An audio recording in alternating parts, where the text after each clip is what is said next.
Video में discuss करेंगे class 10 NCERT math exercise 1.3 old NCERT के अनुसार।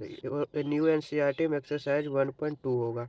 Question number 3, prove that the following are irrational. हमको 1/√2 को इरेशनल प्रूव करना है, 7√5 को इरेशनल प्रूव करना है और 6+√2 को इरेशनल प्रूव करना है।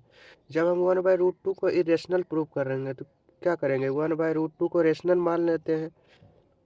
देखो, लेट 1/√2 इज रेशनल।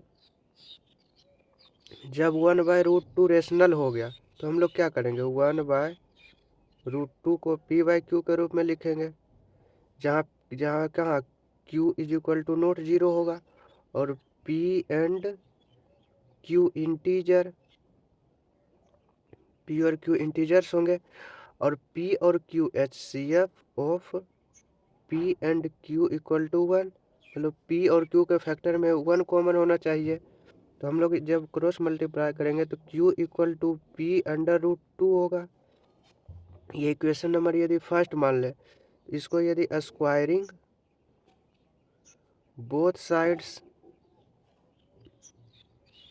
जब स्क्वायरिंग बोथ साइड्स करेंगे तो क्या होगा, q² equal to p² into 2। तो p² इक्वल टू क्या हो जाएगा, q²/2। देखो, जब q² को 2 कोई प्राइम नंबर डिवाइड कर रहा है तो q को भी 2 डिवाइड करेगा। लेट से मान लेते हैं ये c आएगा, लिख दो, q² इज डिविजिबल। ये एक थ्योरम होता है जो हम लोग इंट्रोडक्शन में पढ़े हैं, q² इज डिविजिबल बाय 2। तो q ऑल्सो डिविजिबल बाय 2 तो q को जब 2 से डिवाइड किए तो कितना आया, c लेट से मान लिए। तो q इक्वल टू कितना हो गया, 2c। ये इक्वेशन नंबर सेकेंड मान लेते हैं। अब q का वैल्यू हम समीकरण 1 यानी इक्वेशन फर्स्ट में देखो, put the value of q in equation first. जब फर्स्ट में रखेंगे तो q के स्थान पर क्या हो जाएगा, 2c इक्वल टू p√2। जब स्क्वायरिंग बोथ साइड करेंगे, squaring both sides, squaring both side करेंगे तो क्या होगा, 4c² equal to p² into 2। तो यहाँ से c² क्या होगा, c² बराबर p² इंटू 2/4। तो 2 से 4 2 टाइम्स, तो c² इक्वल टू p²/2। यहाँ भी देखिए, कोई भी इंटीजर, पॉजिटिव इंटीजर को 2 कोई प्राइम नंबर डिवाइड कर रहा है उसके स्क्वायर को, तो उसको भी p को भी 2 डिवाइड करेगा। मान लेते हैं लेट से d, इसको p इक्वल टू कितना हो गया, 2d। इसको इक्वेशन नंबर थर्ड मान लेते हैं। देखो, p² इज डिविजिबल बाय 2, तो p is also divisible by 2, divisible by 2। तो हम फ्रॉम इक्वेशन सेकेंड और थर्ड से क्या कर सकते हैं, आप लोग इसके नीचे लिख दीजिएगा, हमारे पास जगह नहीं है। From equation second and third, second and third से क्या कहेंगे, सेकेंड में क्या है, q इक्वल टू 2c और यहाँ थर्ड में क्या है, p इक्वल टू 2d। हमारे पास देखो HCF of p and q equal to कितना आ गया, 2, क्योंकि 2 कॉमन है। और यहाँ हम लोग माने थे कि जब इरेशनल होगा तो HCF 1 होना चाहिए, लेकिन HCF 2 होना चाहिए। तो हमारा एजम्पशन क्या हो गया, रोंग। माई एजम्पशन इज रोंग डेट कि 1/√2 इज रेशनल। तो क्या है, 1/√2 क्या है, 1/√2 इज इरेशनल। हम लोग क्वेश्चन नंबर 3 का पहला नंबर क्वेश्चन कर लिए। दूसरा नंबर क्या है, 7√5। देखो, 7√5 को हमें प्रूफ करना है।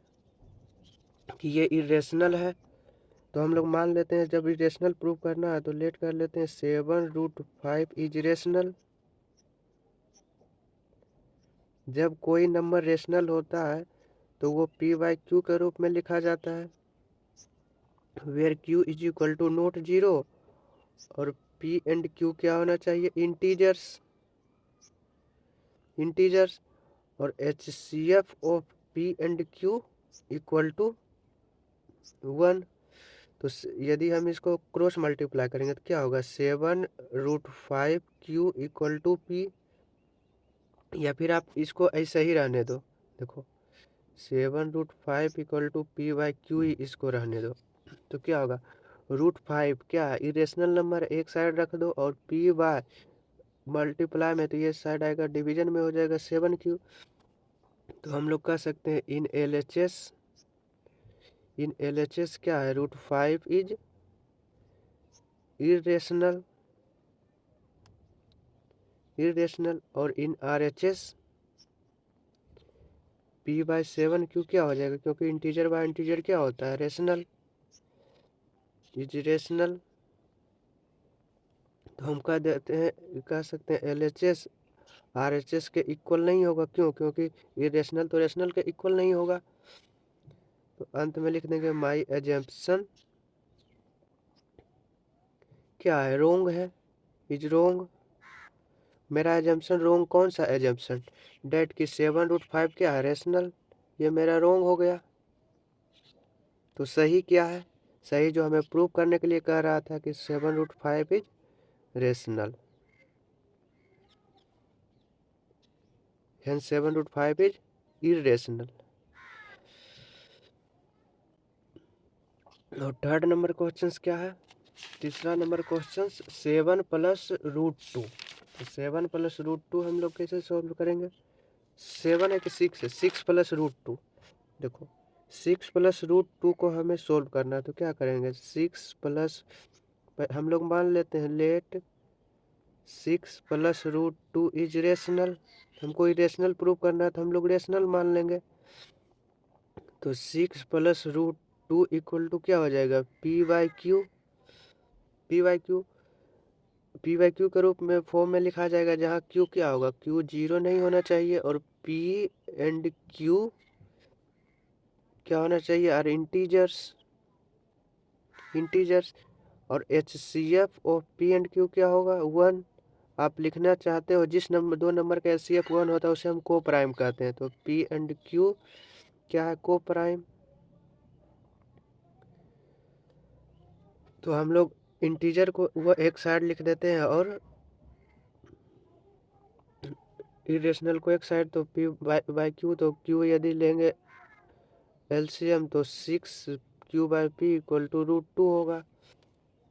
तो हम वही लिख देंगे कि इन LHS 6q minus p/q is rational, क्योंकि इंटीजर बाई इंटीजर है, ये भी इंटीजर, ये भी इंटीजर, ये भी इंटीजर, ये भी इंटीजर, तो इंटीजर बाई इंटीजर क्या होता है, इंटीजर। और इन RHS क्या है, √2, रूट के अंदर कोई यदि नॉन परफेक्ट स्क्वायर नंबर हो, या फिर रूट के अंदर कोई प्राइम नंबर हो, तो वो क्या होता है, इरेशनल, तो √2 इज इरेशनल। तो LHS में रेशनल है और RHS में इरेशनल है, तो LHS is not equal to RHS। आप लोग इसके नीचे लिखिएगा, जब LHS RHS के इक्वल नहीं हुआ तो हम लोग कह देंगे माई एजम्पशन इज रोंग, दैट कि 6+√2 इज रेशनल। तो सही क्या है, हेंस 6+√2 इज इरेशनल।